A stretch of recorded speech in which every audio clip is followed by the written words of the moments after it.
নমস্কার।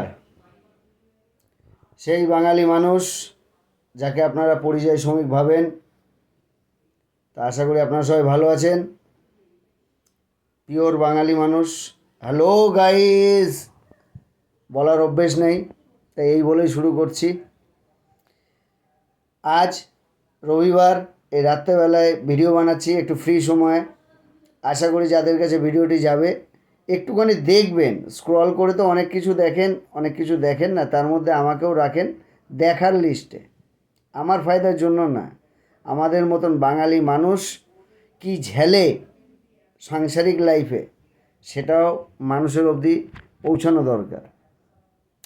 তো আজকে আমি বলছি, কথাটা হচ্ছে আরজি করে একটা ছেলে মারা গেছে লিফট দুর্ঘটনায়।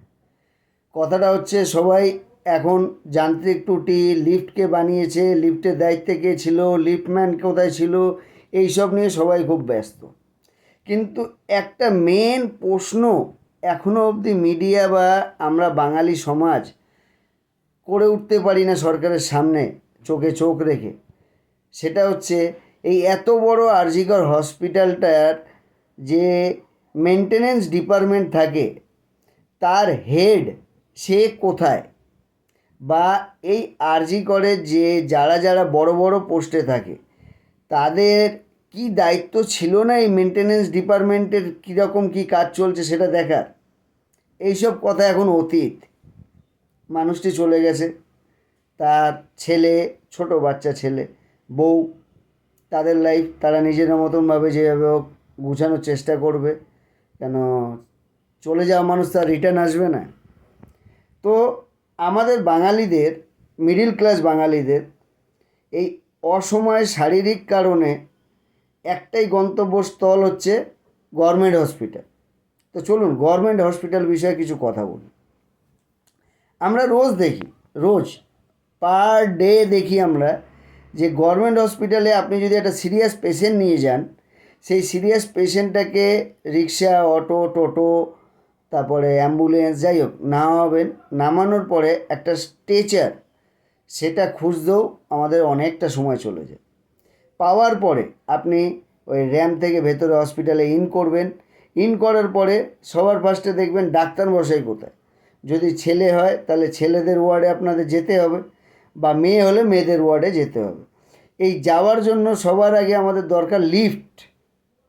এই লিফটে স্ট্রেচারে করে মানুষকে, যে পেশেন্ট, তাকে ঢোকানোর জন্য ওখানে যারা নিচে পেশেন্ট নাও সরকারি পয়সা মাইনে নিয়ে কাজ করে, তারা 50-100 টাকা করে দাবি করে। সবার আগের কাজ ওদের একটাই ভাষা, আমি পেশেন্টকে তুলে লিফটে করে ভেতরে ঢুকিয়ে দিতে পারি, কিন্তু আমায় 100 টাকা দিতে হবে। কিছু করার নেই, আমরা দিই, যেহেতু আমাদের কাছে পেশেন্টের শরীরের থেকে ওই 100 টাকার মূল্যটা বেশি না। ফার্স্ট কারাপশানের শুরু ওখান থেকে। এটা আজকের না, অনেক দিনকার কথা, আগাগোড়া চলে আসছে। যাই হোক, আপনি লিফটে করে পেশেন্টকে নিয়ে ওপরে গেলেন, ছেলেদের ওয়ার্ডে ছেলেদের, মেয়েদের ওয়ার্ডে মেয়েদের। ওখানে দেখবেন একটা গোল করে রিসেপশনে, মানে ওটা নার্সদের বসার জায়গা, ওই রিসেপশনটা, হ্যাঁ হ্যাঁ, যাই হোক, ওখানে একজন বড় মোটা করে বেশ হাট্টা নার্স থাকে, এজেড। উনি বলবেন কি হয়েছে, কি অসুবিধা। এবার আপনি পেশেন্ট নিয়ে গেছেন, অপরাধ করে ফেলেছেন, আপনি সব রকম পেশেন্টের যা ডিটেলস আছে ওনাকে দেওয়ার পরে বলবেন ডাক্তার তো এখন নেই, আচ্ছা বেড নিতে গেলে দেখুন, ওনাকে বেডে দিতে গেলে, বেডে আপনি স্ট্রেচার থেকে বেডে পেশেন্টকে ট্রান্সফার করবেন, সেখানেও 100 টাকা দিতে হবে। আমার কথাগুলো একটাও যদি ভুল হয় আপনারা বলুন। আমরা মিডিল ক্লাস বাঙালি, এই জিনিসগুলো তুমি ভুল বলছো বা আপনি ভুল বলছেন, আপনি জানেন না, আমায় জানাবেন। আমার ভিডিওতে সত্যি কথা বলতে একটুখানি কমেন্ট করে জানাবেন যদি আমার বলা বক্তব্যগুলো ভুল হয়। আমার কোনো পপুলারিটি লাগে না, শালা খেটে খাওয়া মানুষ। হ্যাঁ, এইসব সোশ্যাল মিডিয়ার পয়সায় ঘর সংসার করি না। যাই হোক, সেটা পরের মুদ্রা। এইবার আপনি পেশেন্টে সব ডিটেলস দেওয়ার পরে নার্স যখনই পেশেন্টকে বেডে দেবে, সাথে সাথে কোশ্চেন কী আসবে জানেন? একটা স্যালাইন লাগিয়ে দেওয়া হবে, আচ্ছা, ওনার হাগামোতা পরিষ্কার করার জন্য একজনকে তো দরকার, একজন আছে, তার সাথে কথা বলে নেবেন। সে 200 থেকে 250 টাকা থেকে শুরু হবে। সে কিন্তু কিছু করবে না, খুব বেশি হলে একবার বা দুবার এসে ওই থাইলি চেঞ্জ করা বা পরিষ্কার করে দেওয়া একবার হয়তো করে দেবে। দ্বিতীয়বার যদি হয় তাহলে ওই পেশেন্টকে ওই রকমই থাকতে হবে। উনি যখন সময় পাবেন তখন আসবেন। এটা অনলি ফর ওয়ান পেশেন্টের কথা বলছি, একটা পেশেন্টের জন্য। এবার নার্স বলে দিল, আচ্ছা নার্স রাখতে হবে কিন্তু, হ্যাঁ।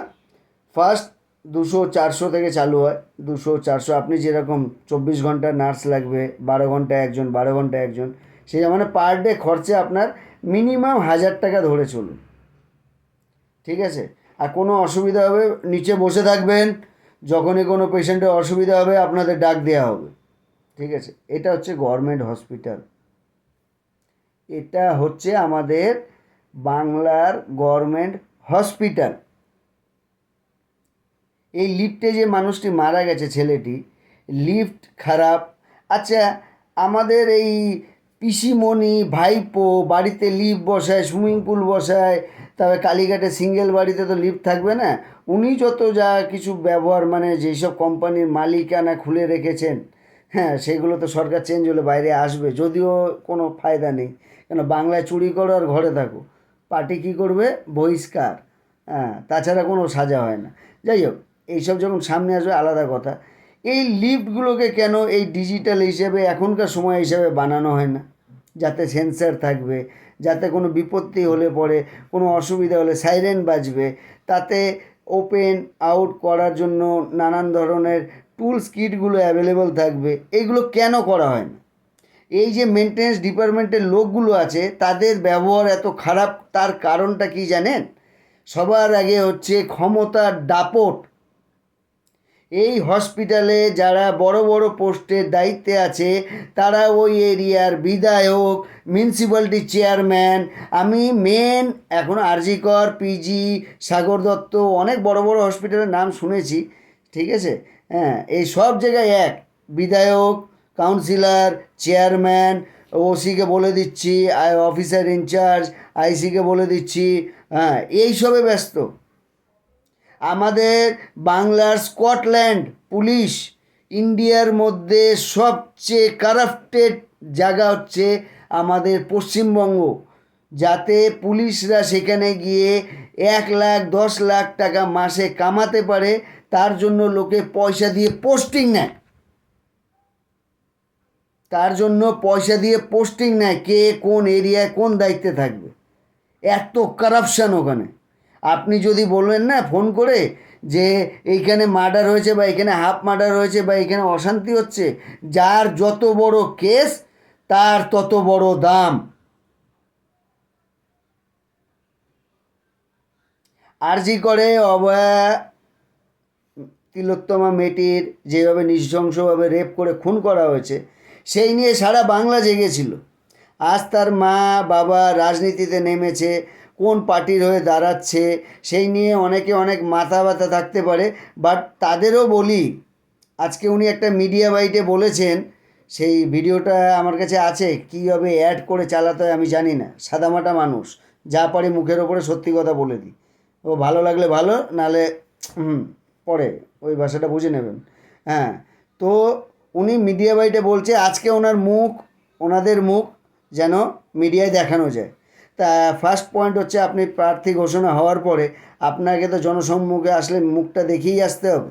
সেকেন্ড কথা হচ্ছে, আপনি যে পার্টিকে সমর্থন করে যে পার্টির বিধায়ক হতে চলেছেন, আদৌ কি জানেন সেই পার্টি আপনাকে বিধায়ক হওয়ার পরে এরকম কোনো মানে উন্নতি, ডেভেলপমেন্ট করার চান্স দেবে বলে আপনি পারবেন? পারবেন না। আমরা বাইরে খেটে খাওয়া মানুষ, আমরা রাজনীতি, কীভাবে কারাপশান হয়, কীভাবে মানুষ মানুষকে বিক্রি করে ঠকিয়ে পয়সা কামাচ্ছে, আর মেন কথা হচ্ছে এই রাজনীতির যারা বড় দলের বড় নেতা, তাদের কাছে আম পাবলিক, আম নেতা, এরিয়ার নেতারা একটা অনলি ফর ললিপপের মতন, যখন দরকার চুষে খাও, না হলে ফেলে দাও। যাই হোক, আপনি বুঝবেন না, রাজনীতিতে আসুন, হয়তো যদি জিতেও যান খুব ভালো, আপনার জন্য কী বলে শুভকামনা রইল। কিন্তু এই রাজনীতিতে এসে আপনি সবচেয়ে বড় ভুল করেছেন।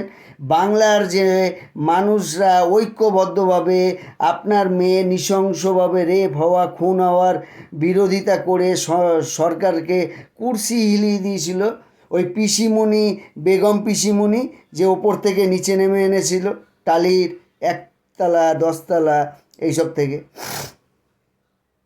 নিচে নেমে এনেছিল, সেই জায়গাটাকে নষ্ট করে ফেললেন। এই রাজনীতির এই অনেক দাবাও থাকে, কাকে কি বলতে হবে, কাকে টর্চার করতে হবে, কোন বিষয় কাকে ছোট বড়, এইসব অনেক বিষয় থাকে, যতদূর বোঝা ক্ষমতা রাখি।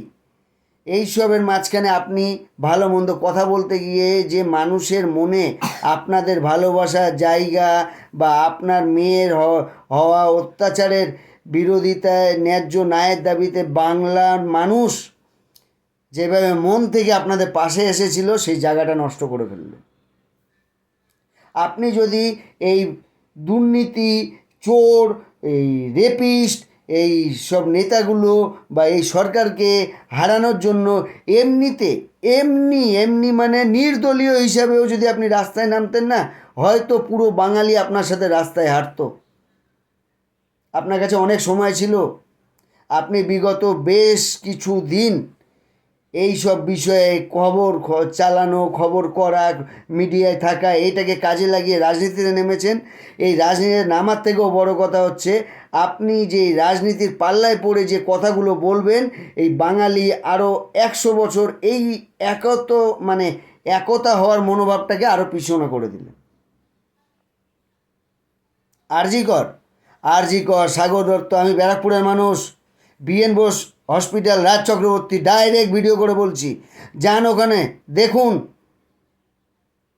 নিচের বাথরুমটা অবধি মেল ফিমেল আলাদা নেই। বড় বড় কথা, ঘরের ছেলে, আপনাদের মতন ছেলেরা ঘরে আছে দেখে বাংলায় এত বৃদ্ধাশ্রম। কিসের ঘরের ছেলে?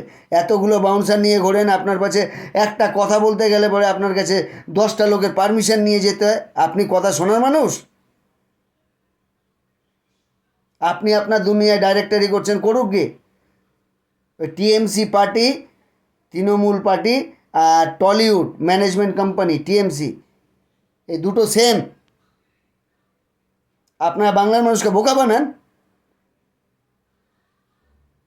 আমি মন থেকে তৃণমূলকে সাপোর্ট করতাম যখন উনি বিরোধিতা করে সরকারে এসেছিল।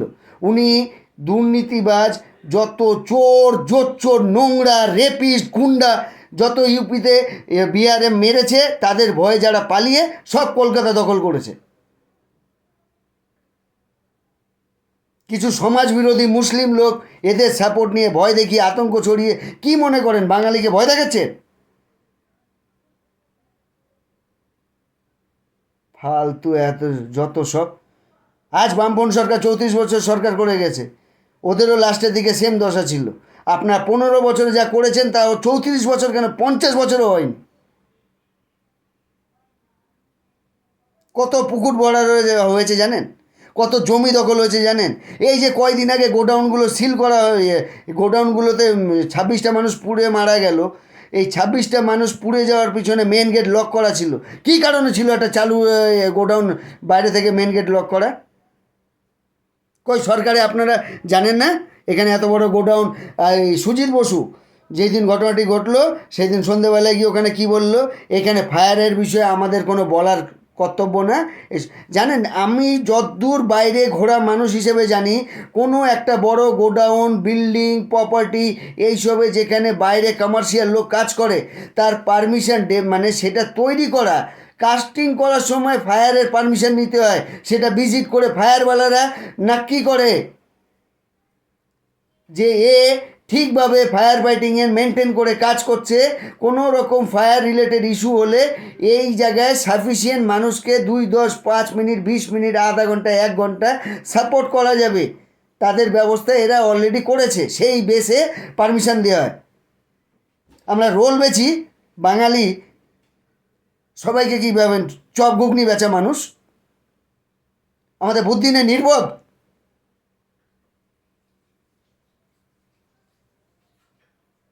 তাহলে ব্যানার্জি টাইটেল হয়ে আপনি কালকে ঈদ মানাতে গেলেন হিজাব পরার মতনভাবে। আমরা বাংলার বাইরে করে খাই একসাথে, আমাদের কত মানুষ আমার কাছে, বা আমরা কত মানুষের সাথে কাজ করি, তারা হিন্দু মুসলিম একসাথে ঈদ মানিয়েছি, আমি আমার পোশাকে, তারা তার পোশাকে।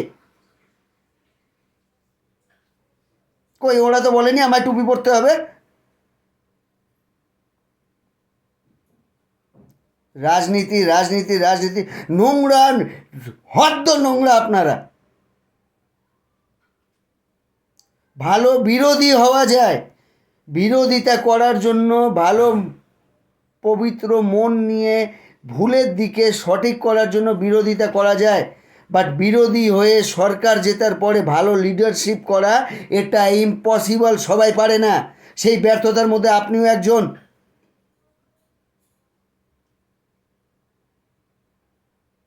আপনাদের এই নির্বাচন কমিশন এই 294টা তালিকায় 291টা সিট দিয়েছেন শাসক রাজ্যের শাসক। এই 291টা সিটে যারা যারা নতুন এসছে আর যারা যারা পুরনো ছিল, তাদের সম্পত্তির আঁকড়াগুলো ডিসক্লোজ করেন তো।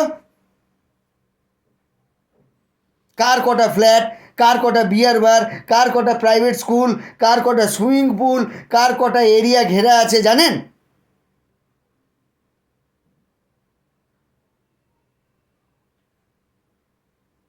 এই ক্ষমতার দাপটে আপনারা স্টেট গভর্নমেন্টের প্রত্যেকটা এমপ্লয়িজ, প্রত্যেকটা গভর্নমেন্ট অফিসগুলোকে ব্যবসা বানিয়ে রেখেছেন। সরকারি লোক তার পাশে থাকা মানে, সরকারি মানে নেতারা তার পাশে থেকে প্রশাসনটাকে একদম খেলনা ঘর বানিয়ে দিয়েছেন। মিউনিসিপ্যালিটিতে কাজ করতে গেলে ঘুষ দিতে হয়, পুলিশের কাছে গেলে ঘুষ দিতে হয়, কোর্টে গেলে পরে তার কোনো ন্যায় বিচার নাই, কারণ কোর্টের জজে আপনারা কিনতে পারেননি। কিন্তু কোর্টের জজকে যে ঠিকভাবে ঠিক তথ্য দেওয়া হবে, তার পিছনে আপনারা কয়েকশো কোটি টাকা বরবাদ করেন। আপনারা বললেন এসআইআর নিয়ে এতবার পিটিশন দিয়ে এত কেস লড়েছেন, এই এত বড় উকিল, এত বড় বড় উকিলদের পয়সা কোথা থেকে এলো?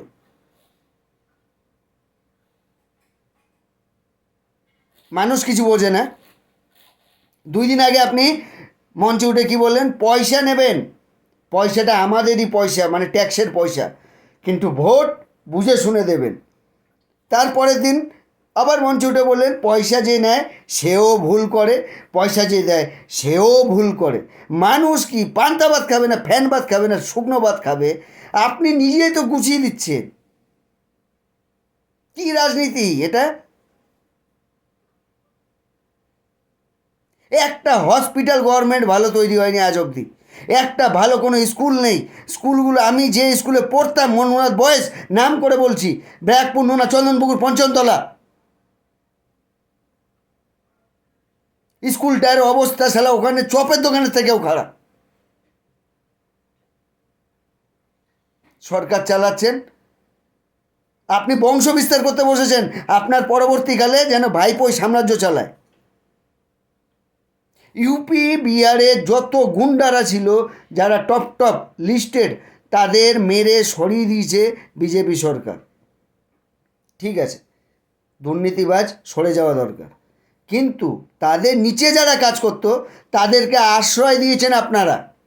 এসআইআরে রোহিঙ্গা রোহিঙ্গা রোহিঙ্গা বলে এত কিছু চিল্লালো বিজেপি সরকার, কিন্তু বাইরে out of UP Bihar Orissa Assam, এদের লোকরা যে আমাদের কলকাতায় ভাইগিরি করে, বাঙালি মানুষ চুপ করে শোনে, চুপ, কিছু বলতে পারবেন না। क्या हुआ, क्या होएगा? कुछ नहीं होएगा। हमने अपनी जमीर बेच दी, जमीर बेच दी। বাঙালি চুপ করে শোনে। রাস্তায় বেরোবেন, বাস ড্রাইভার, ও তো প্রাইভেটগুলো তো ছেড়েই দেন, ও তো কোন হিন্দি বলে সেটা সবাই জানে। হিন্দি বলে না, ইউপি বলে না, বিহারি বলে, সেটা মানে ভাইয়া লোক আমরা বাইরে বলি, সেটা সবাই জানে। গভর্নমেন্ট বাসগুলোতে যারা নাম সাইন করে বাড়ি চলে যায়, আর প্রাইভেটে অন্য অন্য মানুষরা সেই গাড়িগুলো চালায়, তার খবর রাখেন?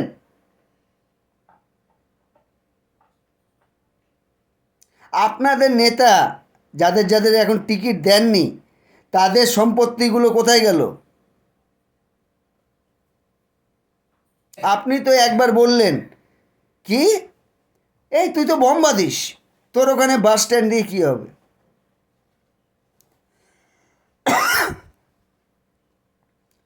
ওর ওখানে বাস স্ট্যান্ড বাস ডিপোটা দরকার ছিল না, ওর আপনার পারমিশনের দরকার ছিল ওই জমিটা হাতানোর জন্য, সেটা আপনিও জানেন। আপনি একবার বলেছিলেন না অনেক বছর আগে, ব্যারাকপুর, টিটাগড়, খড়দা এরিয়ার গঙ্গার ধারে জমিগুলো কারা লুটপাট করে খাচ্ছে, একটু দেখো, আমি ওসিকে বলে রেখেছি। মানে আপনি জানতেন না? আজ তারা ওখানকার মালিক, আর আমরা বাঙালিরা তাদের দলদাস হয়ে গেছি। রিক্সায় উঠলেন, মানে টোটোতে উঠলে, কিধার জানা হ্যাঁ, 50 रुपये लगेगा, জানা তো যাও, নেই তো ভাড় মে যাও। বাঙালি, দাদা একটু কম নিলে ভালো হতো, চলছে। ভাজি মার্কেট, মানে সবজির দোকান থেকে নিয়ে গাড়িওয়ালা, বাসওয়ালা, খালি যেগুলো সেন্ট্রাল গভর্নমেন্টের জিনিস সেইগুলোতে ওরা স্টাফ রিক্রুটমেন্ট খুদ করে, সেগুলো বাইরের হলে ভেতরের হলে কিছু বলা যায় না। কিন্তু সরকারি হিসাবে যে কোনো সরকারি চাকরিতে, স্টেট গভর্নমেন্ট হোক সেন্ট্রাল গভর্নমেন্ট, তাকে লোকাল ল্যাঙ্গুয়েজ জানা দরকার। এইগুলো আপনারা ভুলিয়ে গুলিয়ে দিয়েছেন। সব জায়গায় কাটমানি, সব জায়গায় কাটমানি। মিউনিসিপ্যালিটি চেয়ারম্যান, কাউন্সিলর, এরিয়াওয়ালা, ব্লকওয়ালা, ব্লক সভাপতি, ক্লাব সদস্য, আপনাদের মন্ত্রী, মন্ত্রীর পিএ, তার বাউন্সার, তার পুলিশ, তার আইসি, ওসি, ডিজি, আইজি, ডিআইজি, আর দেখ তেরি কি সে বাঙালি। আর আমরা সত্যি বাঙালি, নিজের মুখে নিজের থুতু দেওয়া দরকার। চুপচাপ বসে খালি ভাবি কখন ভাতা পাবো, দিদি দাদা আছে সাথে, পেটে পড়বে ভাত, নালে খাবো লাত।